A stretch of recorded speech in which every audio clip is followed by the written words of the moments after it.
किशनपुर नाम के गांव में सुशीला नाम की एक विधवा औरत रहती थी। उसके 5 बेटे थे और चारों बेटों की शादी सुशीला ने कर दी थी। बहुत साल बीत जाने के बाद भी उन्हें एक भी संतान नहीं हुई थी। सुशीला की एक और बेटा यानी छोटा बेटा था जो विदेश में पढ़ने गया था और वहाँ लव मैरिज करके वहीं बस गया था। ऐसे ही एक दिन एक साधु महाराज सुशीला के घर में भिक्षा मांगने आता है। भिक्षां देहि माते, भिक्षां देहि। बहुत भूख लगी है, कोई घर के अंदर है तो कुछ मुझे खाने को दे दे। सुशीला साधु महाराज की आवाज सुनकर बाहर आ जाता है और साथ ही साथ उनके चारों बेटे और बहू भी बाहर आ जाते हैं। साधु महाराज अंदर आइए और भोजन करके मेरी बेऔलाद बहुओं को अपना आशीर्वाद दीजिए ताकि वो माँ बन सके और मैं अपने पोते पोतियों का मुंह देख पाऊं। ये सुनकर साधु महाराज सुशीला के घर के अंदर आ जाते हैं। चारों बहुएं साधु महाराज के बहुत सेवा करते हैं, उन्हें बहुत अच्छे पकवान खिलाते हैं। ये देखकर साधु महाराज बहुत प्रसन्न होते हैं और वो सुशीला और उनकी 4 बहुओं को बोलते हैं, मैं तुम लोगों के सेवा में बहुत ही प्रसन्न हुआ, लेकिन मैं चाहूँ भी तो अपना आशीर्वाद देकर तुम्हारा भला नहीं कर सकता हूँ, क्योंकि मैं अपने ज्ञान के प्रताप से देख सकता हूँ कि तुम्हारे परिवार पर किसी कुलदेवी का श्राप लगा है, जिससे तुम्हारी बहुओं कभी माँ ही नहीं बन पाएगी। हाँ, अगर तुम्हारी किसी भी बहू ने किसी तरह से किसी एक बच्चे को जन्म दे दिया तो ये श्राप हमेशा के लिए खत्म हो जाएगा और अगली पीढ़ियों से तुम्हारे परिवार फिर से संतान सुख लाभ कर पाएगा। ये कहकर साधु महाराज वहाँ से चले जाते हैं। सुशीला और उनकी 4 बहू बहुत उदास हो जाते हैं। सुशीला अपनी बहू और बेटों से कहता है, मुझे कुलदेवी की श्राप के बारे में पता था, लेकिन मैंने सोचा समय के साथ ये खत्म हो जाएगा। पर अब मुझे समझ में नहीं आ रहा है मैं क्या करूं, कैसे अपनी बहुओं को इस श्राप से मुक्त करूं। ये सुनकर सुशीला की बड़ी बहू बोलती है, माँ जी, तो क्या हम चारों अब कभी माँ नहीं बन पाएंगी? क्या कभी किसी बच्चे की किलकारी इस घर में नहीं गूंजेगी? हमारा खानदानी श्राप के साथ ही खत्म हो जाएगा। सुशीला आगे कुछ बोल पाए इससे पहले ही सुशीला के मोबाइल पर उसके छोटे बेटे की कॉल आ जाता है। सुशीला अपने छोटे बेटे से नाराज होता है, फिर भी ममता के कारण वो फोन उठा लेता है। हेलो सुदेश बेटा, क्या हुआ? तू ठीक तो है ना? माँ, मैं बिल्कुल ठीक हूँ और आपको एक गुड न्यूज़ भी सुनाना चाहता हूँ। माँ, आप दादी बन गई हो। आपकी छोटी बहू ने एक प्यारी सी बेटी को जन्म दिया है। माँ, मैं पापा बन गया हूँ। सुशीला ये सुनकर बहुत खुश हो जाती है और उसकी आंखों से खुशी की आंसू बहने लगते हैं। सुशीला की आंखों से आंसू बहते हुए देखकर चारों बहू और बेटे परेशान होकर सुशीला से पूछते हैं, माँ जी, क्या हुआ? आप रो क्यों रही है? हाँ माँ, आपके आंखों में आंसू क्यों? ऐसा क्या बोल दिया सुदेश ने? उसने कहा कि वो बाप बन गया है, मैं दादी बन गई हूँ। छोटी बहू ने एक प्यारी सी बेटी को जन्म दिया है। ये बात सुनकर सुशीला की चारों बहू और बेटे बहुत खुश हो जाते हैं और सुदेश उसकी पत्नी और उसकी बेटी को घर बुलाने के लिए कहते हैं। माँ जी, फिर तो हमें उन तीनों को घर बुला लेना चाहिए। उनसे कहिए ना कि वो हमारे साथ यहाँ आकर रहे। कम से कम इस तरह हमें उस नन्ही बच्ची के साथ खेलने की, उसे पालने पोसने की मौका तो मिलेगा। सुशीला भी अपनी इकलौती पोती का मुंह देखने के लिए काफी उत्साहित था, इसीलिए वो अपने बेटे, उसकी पत्नी के ऊपर सारा गुस्सा भूलकर उन्हें घर आने के लिए बोलता है। दरवाजे की घंटी बजती है। बड़ी बहू दरवाजा खोलता है तो देखता है कि सामने सुदेश अपनी नन्ही सी बेटी को लेकर खड़ा हुआ है। अरे देवर जी, आप आ गए, आओ अंदर आ जाओ। और छोटी देवरानी जी कहाँ है? वो नहीं आई आपके साथ?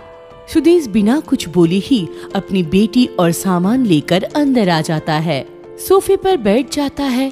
तब तक सुशीला और उनके चारों बेटी बहू भी वहां आ चुका होता है।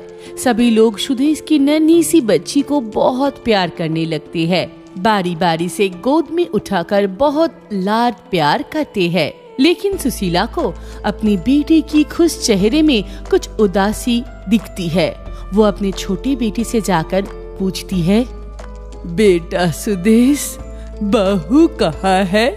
वो नहीं आई तेरे साथ? मुझे तेरी बहुत चिंता हो रही है। क्या बात है, मुझे बता बेटा। सुदेश अपनी माँ को गले लगाता है और रोने लगता है। सुदेश को रोता हुआ देखकर उसकी माँ की चिंता और भी बढ़ जाती है। वो सुदेश को गले लगाकर उसे दिलासा देती है और फिर पूछती है, बेटा क्या हुआ है, मुझे बता।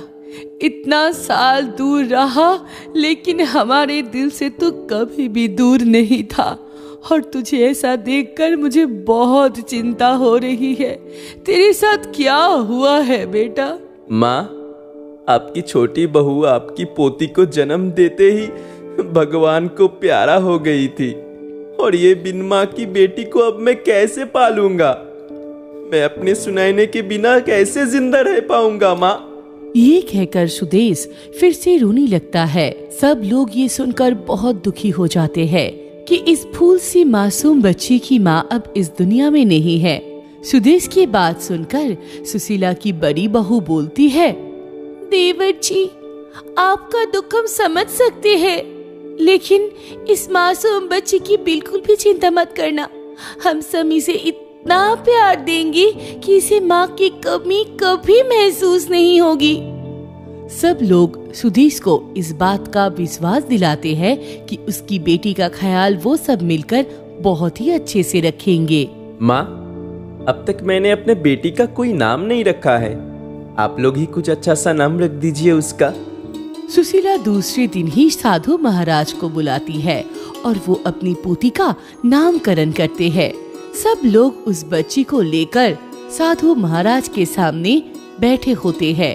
बड़ी बहू अपनी गोद में लेकर साधु महाराज से बोलते हैं, साधु महाराज, हमारी फूल सी इस बच्ची की कोई प्यारी सी नाम रख दीजिए ना, ताकि इसका भविष्य बहुत अच्छी से बने। इस बच्चे का नाम होगा दिव्यांशी। इस बच्ची ने जन्म लेकर आपके परिवार को श्राप मुक्त कर दिया, लेकिन आपके परिवार पर जो श्राप अभी तक लगा था वो जाते जाते आपके परिवार से किसी एक सदस्य को अपने साथ ले गया। इसलिए ये बच्ची दिव्यात्मा का अंश है और अब ये दिव्यांशी है। दिव्यांशी नाम सुनकर सब बहुत खुश हो जाते हैं। चारों बहुएं मिलकर दिव्यांशी का खूब ध्यान रखती है, उसे नहलाते हैं, कोई दूध पिलाता है, कोई घूमने ले जाता है तो कोई लोरी सुनाकर उसे सुला देता है। सुशीला को ये देखकर बहुत खुशी मिलती है, लेकिन वो अपने छोटे बेटे सुदेश को लेकर बहुत ही परेशान होता है। सुदेश दिन रात दारू में डूबा रहता है, केवल अपनी बेटी से बात करता है और बाकी समय खुद को कमरे में बंद करके रखता है। एक दिन सुशीला अपनी बड़ी बहू से कहता है, रजनी, तेरी छोटी बहन की शादी हो गई है क्या? नहीं माँ जी, वो तो अब तक देवर जी की याद में ही जिंदगी बिता रही है। मेरी बहन ने सुदेश देवर जी से सच्चा प्यार किया था। सुदेश तो विदेश में शादी करके बस गया, लेकिन वो बेचारी अभी तक उस सदमे से बाहर नहीं आ पाया है। रजनी, मेरे मन में एक बात आई है कि क्यों ना सुदेश की दोबारा शादी कर दिया जाए। तू अगर ठीक समझे अपनी बहन से बात करे, क्या वो अभी मेरे बेटे से शादी करने के लिए तैयार है। बड़ी बहू ये सुनकर बहुत खुश हो जाती है और तुरंत अपनी बहन को फोन करके शादी के बारे में बताती है। सब मान जाते हैं और सुदेश की फिर से शादी हो जाती है। सुदेश अब पहले की तरह खुश रहने लगता है और दिव्यांशी को और एक माँ मिल जाती है। ऐसे ही दिन बीत जाते हैं और देखते ही देखते दिव्यांशी बड़ी हो जाती है। वो कॉलेज के लिए तैयार हो रही होती है। तभी उसकी पांचों माँ उसके सामने अपनी अपनी पसंद की 5 लड़के की फोटो लेकर आते हैं। दिव्यांशी, ये देखो, मैंने तुम्हारे लिए कितना अच्छा लड़का पसंद किया है, एकदम सोना है। अरे दिव्यांशी, उसको छोड़, ये देख, मैंने कितना मस्त लड़का देखा है तेरे लिए, एकदम हीरो है। इन तीनों की बात में एकदम गैर मत करना। देख, मैंने तेरे लिए एकदम परफेक्ट कितना सुंदर लड़का ढूंढा है। अरे ऐसे कैसे कोई मेरी दिव्यांशी से शादी करेगा? दिव्यांशी, इनको छोड़, तू इसे देख, एकदम राजकुमार जैसा लड़का है। दिव्यांशी, तेरे साथ बहुत अच्छा लगेगा। सब चुप हो जाओ। देखो, ये है मेरा पसंद किया हुआ लड़का, सबसे अच्छा। दिव्यांशी, तू इसे देख, इसके लिए तो मैं लाई हूँ एकदम हीरे जैसा लड़का, जो मेरी बच्ची को बहुत प्यार करेगा, बहुत अच्छा रखेगा। सुशीला और उनकी 5 बेटे ये देखकर जोर जोर से हंसने लगते हैं। तभी दिव्यांशी बोलती है, मेरी प्यारी मम्मियों, आप 5 ने आज तक मुझे अपनी अपनी पसंद की खूब खाना खिलाया, खूब कपड़े पहनाए, अपनी अपनी पसंद की जगहों पे घूमने भी बहुत अच्छे से ले गए, छोटी बड़ी हर बात का अच्छे से ध्यान रखे है। लेकिन अब बात लड़के की है, तो क्या आप लोग मेरी शादी 5 लड़कों से करवाएंगे? सुदेश और सुशीला ये सुनकर जोर जोर से हंसने लगते हैं। सुशीला बोलती है, मेरी बच्ची, तू परेशान मत हो, अपनी पढ़ाई पर ध्यान दे, उसे पूरी कर। और तुझे कोई लड़का पसंद आया है तो अपनी 5 माँओं को कह दे, नहीं तो ये 5 मिलकर तेरी शादी अपनी अपनी पसंद के 5 लड़कों से करवा देंगे। ये सुनकर 5 बहुएं शर्मिंदा हो जाते हैं और सुदेश बोलता है, तू बहुत ही खुशकिस्मत है मेरी बच्ची, जो तुझे इतना प्यार मिल रहा है। तेरी एक माँ को भगवान ने छीन लिया है तो क्या हुआ, उसके बदले में 5 माँ दे दिया तुझे। क्या हुआ? कुछ खाने लायक घर में नहीं है क्या? सुबह से अब तक कुछ भी नहीं खाया। कुछ है तो जल्दी दे दो, मेरे पास ज्यादा वक्त नहीं है। अभी देती हूँ। कल का थोड़ा सा बासी भात था, उसमें नमक मिर्च डालकर दिया है। अपने लिए कुछ भी नहीं रखा है क्या? अगर रखा है तो वह भी मुझे दे दो, इतने में मेरा नहीं होगा। सच? और नहीं है, और रहता भी तो तुम्हें ही दे देती। क्यों नहीं है? सब कुछ खा लेती हो क्या? कुछ काम धंधा करके मेरे खाने पीने का इंतजाम नहीं कर सकती हो क्या? परेश गुस्से में हाथ के सामने जो भी बर्तन मिला उसे फेंक कर बाहर चला गया। परेश के जाने के बाद बगल वाली चाची आई और तनु को संभालने लगी। अरे बेटी, रो मत, रोने से कुछ नहीं होगा, तुमको कठिन होना पड़ेगा। तुम जैसी लड़कियों की जिंदगी तो ऐसे दुख भरा ही होता है। तुम्हारा पति शहर के एक गुंडा है, हमेशा नशे में डूबा रहता है। मैं क्या करूं चाची, वो हर बात पर मुझे मारती है, मेरी कोई बात नहीं सुनती। ये सब लड़का ऐसा ही होता है। सुन, उसे पुलिस की धमकी दिया कर, इससे शायद वो तुझ पर अत्याचार करना कम कर दे। मैं चलता हूँ, कोई जरूरत पड़े तो मुझे बुलाना। चाची चले जाने के बाद तनु पिछली घटना के बारे में सोचने लगी।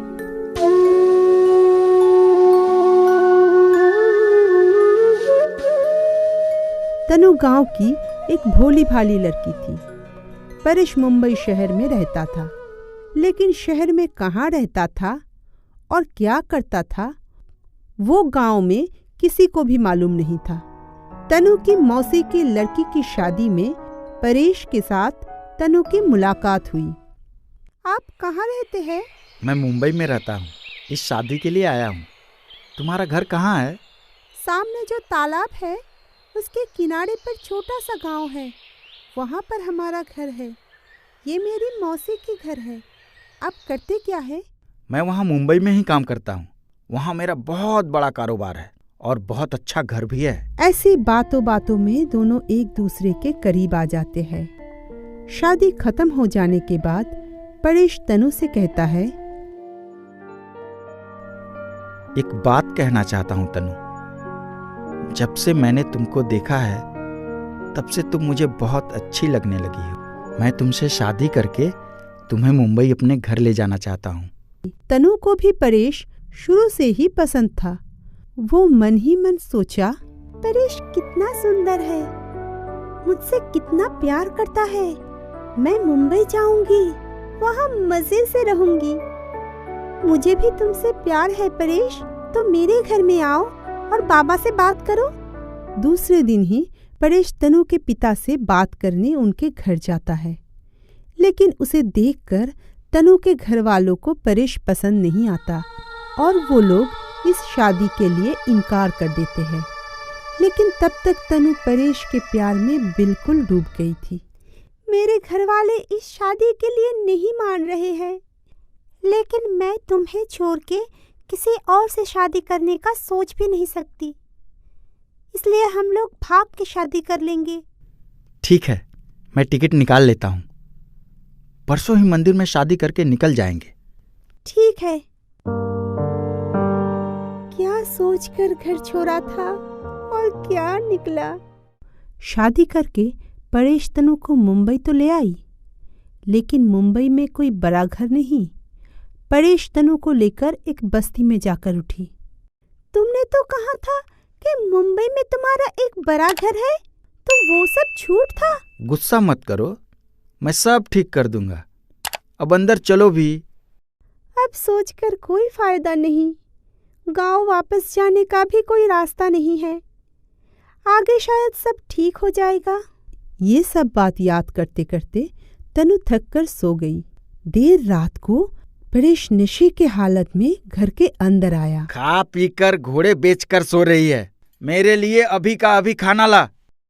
मैंने तो कहा था कि घर में कुछ भी नहीं है, कैसे खाना बनाऊं? ये सुनते ही परेश आग बबूला हो जाता है और चूल्हे के पास रखा हुआ पत्थर उठाकर तनु पर जोर से वार करता है। तनु बेहोश होकर जमीन पर गिर जाती है। ये क्या हो गया? साली मर गई क्या? परेश चल भाग ले यहाँ से। परेश दरवाजा खुला छोड़कर भाग जाता है। सुबह पड़ोसी को घर के अंदर तनु पड़ी हुई दिखाई देते हैं, तो वो लोग तनु को उठाकर अस्पताल लेकर जाते हैं। मैंने दवाई दे दिया है, उसे होश आ जाएगा, लेकिन आगे उसे सावधानी से रहना होगा क्योंकि वह मां बनने वाली है। तनु घर लौट आई और पड़ोसी के मदद से कुछ दिनों में वो ठीक हो गई, लेकिन परेश नहीं लौटा। तनु अब काम ढूंढने लगी। बाजू वाले चाची के मदद से उसे एक होटल में बर्तन धोने का काम मिल जाता है। तब से वो अपना और अपने होने वाले बच्चे का ध्यान खुद ही रखने लगी। ऐसे 9 महीने बीत गई। दर्द आने पर चाची उसे अस्पताल में भर्ती करवा दिया। वहां तनु एक खूबसूरत गुड़िया जैसी लड़की की जन्म दी। बेटी को गोद में लेकर तनु की जिंदगी से लड़ने की हिम्मत और भी बढ़ गई। उसने अपनी बेटी का नाम किरण रखी। कुछ महीने में ही तनु किरण को लेकर काम पर जाने लगी। किरण को पास में लेटाकर वो काम करती थी। धीरे धीरे वो बर्तन धोने के साथ साथ वहाँ खाना भी बनाने लगी, क्योंकि अब किरण बड़ी हो रही थी, तो उसे पढ़ाने के लिए तनु को ज्यादा पैसा चाहिए था। इतना छोटा सा बच्चा लेकर तुम इतना सारा काम कर पाओगी क्या? हाँ मालिक, ये लड़ाई हम माँ बेटी का है, इसलिए मेरी किरण की वजह से मुझे कभी दिक्कत नहीं होता है। देखते देखते 22 साल बीत गई। अब तनु बहुत कमजोर हो गई थी। किरण हमेशा से पढ़ाई लिखाई में बहुत होनहार थी। कॉलेज खत्म होने के बाद वो पार्ट टाइम जॉब करने लगी और साथ में सरकारी नौकरी के लिए बहुत मेहनत भी करने लगी। किरण की मेहनत रंग लाई और किरण को एक अच्छी सरकारी नौकरी मिल गई। माँ, माँ, जल्दी आओ। हाँ, आती हूँ। बोल, क्या हुआ? मुझे सरकारी नौकरी मिल गई है माँ। तुम्हारी लड़ाई आज सफल हुई। आज से तुम कोई काम नहीं करोगी, बस आराम करोगी। ये लड़ाई आज से मेरी है। किरण की बातों से तनु की आंख आंसू से भर गई। मेरी लड़ाई तो तुझसे शुरू हुई थी और तुझी पे खत्म हुई। मुझे बहुत गर्व है कि तू मेरी बेटी है।